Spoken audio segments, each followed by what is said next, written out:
નશાના કારોબાર સામે પોલીસે લાલ આંખ કરી છે ત્યારે અમદાવાદ શહેર પોલીસને ડ્રગ માફિયાઓ વિરુદ્ધ એક મોટી સફળતા મળી છે।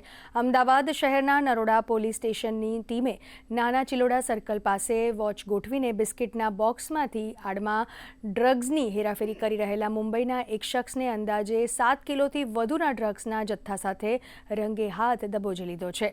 આંતરરાષ્ટ્રીય બજારમાં આ જપ્ત કરાયેલા ડ્રગ્સની અંદાજિત કિંમત ₹14.16 કરોડ છે।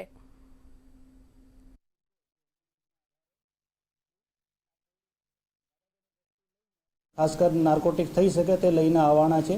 પોલીસ દ્વારા યોગ્ય આ વિસ્તારમાં વોચ ગોઠવી નાના ચિલોડા સર્કલ પાસે આ વ્યક્તિને રોકી જેનું નામ મોહમ્મદ સાજિદ મોહમ્મદ ઉસ્માન શેખ અને રાઉન્ડ અપ કરી પૂછતાછ કરતા આ વ્યક્તિ પાસેથી 7 કિલો और 84 ગ્રામ જેટલો મેથામેફાઇન મળેલ છે, જેની કિંમત આશરે 14,16,80,000 જેટલી છે। આ સાથે આ વ્યક્તિ પાસેથી 9,820 રૂપિયા રોકડ પણ મળેલ છે। ધોરણસર એનડીપીએસ એક્ટમાં જે કલમો છે આમાં ગુનો દાખલ કરી અને અટક કરીને આગળની કાર્યવાહી ચાલુ કરવામાં આવેલ છે।